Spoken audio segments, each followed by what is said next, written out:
Good afternoon dear students. आज हम पढ़ेंगे अडॉप्शन।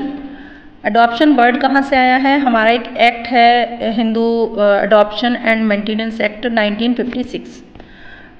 इसको हिंदी में बोलते हैं हिंदू दत्तक एवं भरण पोषण अधिनियम 1956। तो ये हमारे हिंदू लॉ का एक पार्ट है। जैसे आपने मैरिज एक्ट पढ़ा, ऐसे ही बिल्कुल अडॉप्शन एक्ट है। आज जो हम पढ़ने वाले हैं अडॉप्शन में वो पढ़ेंगे हम कि क्या क्या चीज़ें हैं जो होनी चाहिए, कौन अडॉप्ट कर सकता है, किसको गोद लिया जा सकता है, किसको गोद दिया जा सकता है, कौन गोद ले सकता है, उसकी एज में कितना डिफरेंस होना चाहिए, लड़का या लड़की कौन गोद ले सकता है, वाइफ हस्बैंड किसकी सहमति की ज़रूरत होगी, राइट्स क्या क्या क्रिएट होंगे। तो ये सारी चीज़ें आज हम पढ़ने वाले हैं।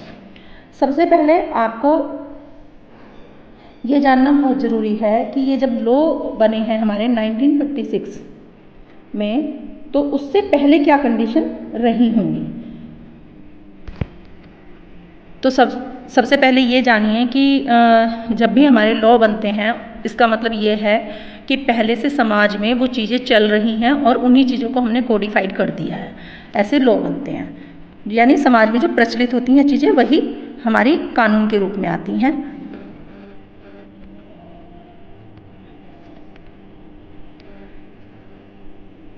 The Hindu adoption and maintenance act 1956, जिसे हम शॉर्ट में बोलते हैं हमा, is the primary legislation governing adoption among Hindus.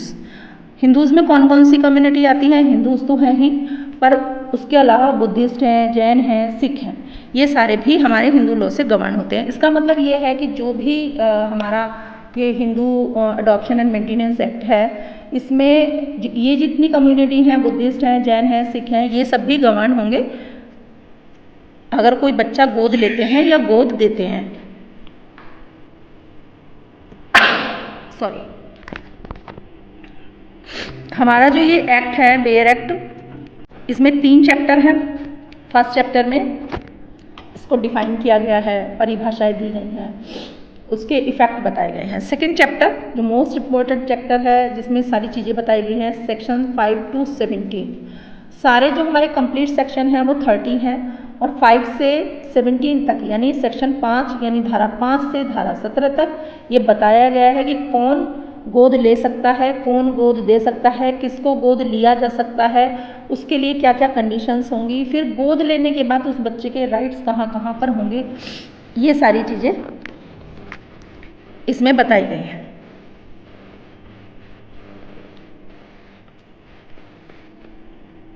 तो सेक्शन 5 हमारा क्या कहता है? सेक्शन 5 हमारा ये कहता है कि क्या चीज़ें होनी चाहिए, मतलब आगे के चैप्टर में कैसे रेगुलेट किया गया है अडॉप्शन को।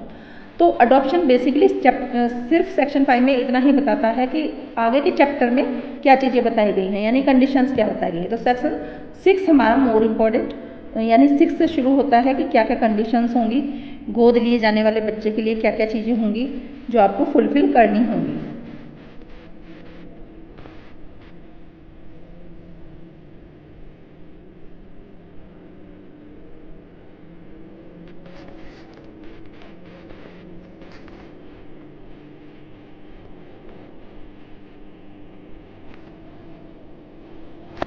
सेक्शन 6 हमारा कहता है अडॉप्शन अंडर हमा। हमा मतलब Hindu adoption and maintenance act, in short हम इसको हमा बोलेंगे। Adoption under HAMA is irreversible once completed legally. अगर ये एक बार वैधानिक तरीके से कंप्लीट हो गया है, आपने गोद लिया है किसी बच्चे को, किसी ने गोद दिया है और ये कानूनन हुआ है, कहीं रिटन में कुछ लिखा गया है गोदनामा वगैरह, और उन शर्तों को भी पूरा किया गया है जो कानून में दी गई हैं, तो इसको पलटा नहीं जा सकता जब तक कि कुछ विशेष परिस्थितियां ना हो। जैसे कि अपवाद होते हैं हर एक चीज़ के, वैसे ही यहाँ भी अपवाद है। वो अपवाद क्या क्या होंगे? यदि बच्चे का शोषण हो रहा है, बच्चा इसकी कंप्लेंट कर रहा है, एक कंडीशन है। यदि बच्चे के साथ भेदभाव हो रहा है, बच्चा इसकी कंप्लेंट कर रहा है, दूसरा ग्राउंड है। तीसरा, एक जो बॉन्ड होता है पेरेंट्स और बच्चे के बीच, वो डेवलप नहीं हो पा रहा है, तो ऐसी कंडीशन में इसको रिवर्स किया जा सकता है, अदरवाइज रिवर्स की कोई गुंजाइश इसमें नहीं है। अब देखिए, जो व्यक्ति गोद लेगा उसमें क्या क्या कैपेसिटी होनी चाहिए। The adopted the adopted child gains the status of a natural born child of the adoptive parents, यानी जो बच्चा गोद लिया गया है अब उसका स्टेटस बिल्कुल वैसा होगा जैसा कि उस फैमिली में नया कोई बच्चा पैदा होता, नेचुरल बॉर्न बेबी होता, उसके राइट्स होते, यानी उनका अपना बेटा या बेटी होता जिन्होंने खुद से पैदा किया होता, जैसे उसके राइट्स होते, जैसे कि होते हैं सेल्फ एक्वायर्ड प्रॉपर्टी है या जॉइंट प्रॉपर्टी है, जैसे उसके राइट होते वैसे ही इस बच्चे के राइट होंगे जो गोद लिया गया है। सिर्फ माइनर्स को ही यानी नाबालिग बच्चों को ही गोद लिया या दिया जा सकता है, बालिग बच्चों को गोद नहीं लिया जा सकता, लेकिन इसका भी एक अपवाद है, वो मैं आपको बताती हूँ। देखिए हमारे यहाँ जो वैवाहिक स्थिति है कि अगर शादी हो गई है तो उसमें ये एक्ट हमें परमिशन नहीं देता कि आप किसी विवाहित व्यक्ति को गोद दे सकें या ले सकें, लेकिन एक अपवाद यहाँ भी है कि अगर आपका कोई ऐसा कस्टम है, आपके कोई ऐसे रिचुअल्स हैं, प्रथा है जो लंबे समय से चली आ रही है जिसमें विवाहित व्यक्ति को गोद लिया या दिया जा सकता है, तो वहाँ पर हम इसको मान सकते हैं, यानी कोर्ट उसको मान सकती है। The child must not have already been adopted, उसको पहले से किसी ने अडॉप्ट ना किया हो। A Hindu child must be adopted by Hindu parents, यानी हिंदू चाइल्ड है तो हिंदू पेरेंट्स के द्वारा ही अडॉप्ट किया जाएगा। Who can adopt, who can adopt यानी कौन कर सकता है। अब हमारा सेक्शन 7 आ गया है। सेक्शन 7 ये कहता है कि जो हिंदू पुरुष है उसके लिए क्या क्या कंडीशन होंगी, और सेक्शन 8 हमारा ये कहता है कि हिंदू महिला के लिए क्या क्या कंडीशन होंगी। तो जो हिंदू मेल है